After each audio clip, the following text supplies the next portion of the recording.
These are my hydroponic tomatoes, and I want to show you my lean and lower method. These tomato vines go across and then up. Whoop. That's called the lean and lower method. So I lower these hooks. They have some string on them. Each of these tomahawk hooks have about 30 feet of string on it. And I pace them out, and I lower it down, and I move it over. So pretty simple. But what do you do at the end of the row? Here's the end of the row. And here's what I've done. I put these stakes in the end. And we've moved the tomato plants over to the next wire. So these tomato plants started out on that wire. And then as they got too long, I had to move them over, wrapped them around this, and then sent them back the other way. So essentially I've got nothing hindering my aisle space here. So if they get too long, and these are probably 15 feet long, these are cherry tomato sun golds, they grow really long. It's about 5 foot that way, a foot this way, and maybe 8 feet that way. Maybe 9. Pretty cool. These things are huge. You could swing from them. I love my hydroponic tomatoes. Let's take a look. I've been doing a lot more pollinating. I take a piece of PVC and I just wrap on this wire and shake them. And it shakes that flower. Tomatoes are self-pollinating. So these guys are not pollinated yet. Well, maybe that one is. But they will be producing tomatoes soon. I've had these in here since March, since about the end of March. And they're still producing. It is now the beginning of August. Look, I haven't sprayed anything on these. All these tomato leaves have no disease on it. Nothing, no blight. Oh, maybe there's a little bit right there. But the conditions are perfect so they don't spread. That disease won't spread if that is a disease or just a little bit of dead leaf. Nothing. So March, April, May, June, July, that's 5 months and no disease. And look at these, they're still producing these huge tomatoes. Look at that big cluster.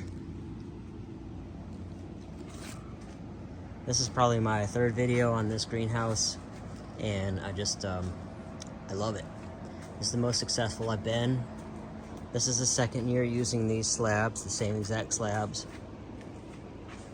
They grow on these rock wool blocks before transplanting onto the slab, so I grow them in low density. They have these drip spikes. I don't have any problems with this whatsoever. I just make adjustments to my timer if I need to, if it's going to be rainy or cloudy or whatever. And since I put a disc filter on, which I showed you guys in my last video of the tomatoes, these have not clogged up whatsoever. This system is perfect for vining crops. I've got 2 rows, double rows, 30 inches apart, 18-inch spacing there. These are 13 inches apart, but look what I'm doing on my next row. I planted these suckers here, and I've got 2 suckers per block, and only 1 row of slabs. I deleted that row of slabs, and I'm going to, I need to put this other wire up, but I'm gonna have 2 wires, 2 plants coming off of 1 block, 3 blocks per slab. So essentially I'm going to get rid of this, but I should have the same production and maybe even a little bit more workspace. I could probably plant 12 rows in this 30-foot wide greenhouse. Right now I've got 10 rows. I got cucumbers over there, peppers also in that row. Absolutely crushing it. I have a giant fan up there. I have not turned it on. It's been over 90 in here. These tomatoes are just crushing it. Absolutely crushing it. I ripped these ones out. These were early tomatoes, and I planted suckers. And I'm gonna try to keep this same strain going all winter long. Wish me luck, because last year it was -7 but we're gonna see. I pollinate once to twice a day by walking back and forth and hitting that wire up there. And I didn't start out doing that just like once a day or once every other day or once every 2 days. And my tomatoes are small, but since I've been pollinating more, they've been getting a lot bigger.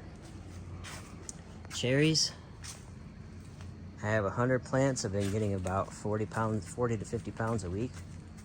That's killer because I get pretty good prices for my cherries.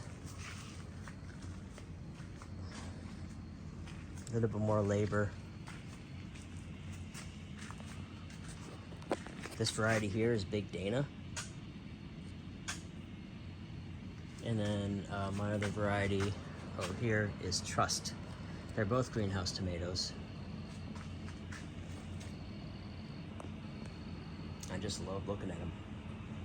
So yeah, I'm just gonna keep panning around. Hope you don't get bored.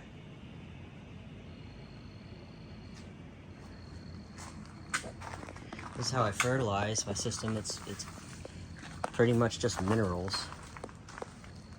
But I have a 2-part system. Calcium and nitrogen go in there, and then everything else goes in there. I have these dosatrons. They suck up the fertilizer. There's my controller. My solenoids. There's my reservoir. It's popped open. Got a little disc filter. And it just, there's a distribution line behind this the volunteer tomato. Kind of popped up from last year. That's a sun gold. I do have, so in here, sorry for panning, in here, I have a sump pump in there, and that kicks on every time the timer goes off and fills that up like that. Alternatively, if this was already pre-filled, I have a, let's see, I just kind of draped this up there. I'm not using it right now. I have this guy right here. It's a relay, and this timer can turn on this relay. So if I wanted to have like a 400 gallon reservoir, I could hook this relay up to my pump, and then every time it runs one of those solenoids, it'll kick this relay on, and see, it's a pump start relay. It starts the pump.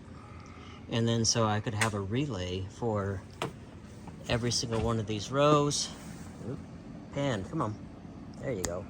I could have a relay for every single one of these rows.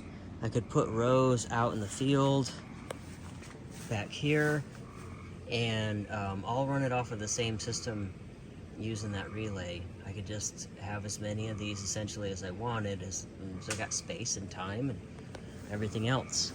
I don't need the relay because I got a 3,000 gallon per hour pump, and this is all I'm running off of. This is just this, and I send the fertilizer to my NFT system next door, which I pretty much shut down.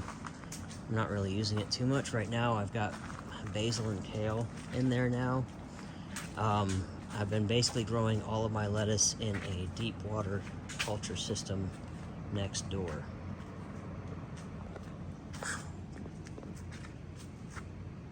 Gotten loads of tomatoes out of here. I've been trying to do what they call a crop steering this year, where you basically you try to get them to grow vegetatively for a period of time, and then you try to get them to grow generatively. That's where they put on the tomatoes. So you can go back and forth. You can get them to put on more vegetative growth, and then you can get them to do more reproductive growth, which is these tomatoes. And basically you switch back and forth from stressing the plants out and not stressing the plants out. So when the plants are stressed out, they want to reproduce, they think they're gonna die, and there's lots of different ways you can do that. You can get them to stress out and I may cover those in my next video, or a few videos from now. But I love these tomatoes. It's not as profitable as my lettuce, but it's just really enjoyable growing them. That, and I think it's easier to get employees to take care of tomatoes than it is to get them to harvest lettuce, because harvesting lettuce is a lot of work. What's coming up is this right here. I'm going to be growing baby greens, baby lettuce in here. I'm going to give it a shot. I'm going to be using burlap. I'm going to lay it down in here. So a bunch of lettuce seeds. I already have some growing. And then I might do a 2-tier system up in here. Go vertical. Saludigrade Farm's going to go vertical. Be pretty cool. So it should only take 4 weeks to grow in this. And I'm going to germinate them indoors because lettuce doesn't like to grow outside or when it's hot. So, but as long as you get them germinated. So I've got a reservoir down there. I've got a pump in there, and it's going to pump water to here. This is 3/4 inch PVC pipe. This is a 3/8 top hat, and this is 1/4 inch line. That sucker's going to go in there. This burlap's going to be running down there, and then it's going to have seeds on it. And when it's ready to harvest, I'm going to get a pair of scissors or a knife. I have a quick cut greens cutter that I might use. I might try using that. I don't know, but you can grow an awful lot of baby lettuce in this small space. So here's my pump in there. I've got a filter bag. As I was cutting this burlap, it doesn't fit exactly, but that's okay. It didn't take long to cut off a couple inches. There's a pump in there. It's an 800 gallon per hour pump, and it just goes to this elbow. These are 10-inch wide channels. I got them from somebody was getting rid of them, and they come from Crop King. They came 12 foot long, but I cut them down to 8 because it's just easier to work with an 8-foot system.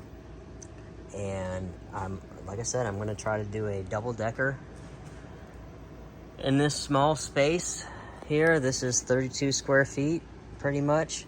I should be able to grow with the double-decker, with the two, if I get up top and then down below, I should be able to grow about 8 pounds per one of these channels every 4 weeks.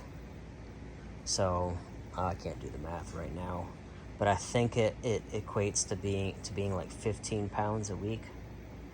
So so half a pound per square foot, which would be pretty cool. Pretty cool. So that's what's coming up. I'm going to show you the results of that. Now I'm going to go pan some more tomatoes. Check that out. Alright guys, I think that's it for this video. My main thing was I just wanted to show you what to do at the end of the row. Just wrapping it around. I was so impressed. So impressed that we got that far, that my tomato vines needed to be wrapped around. Alright guys, thanks for watching.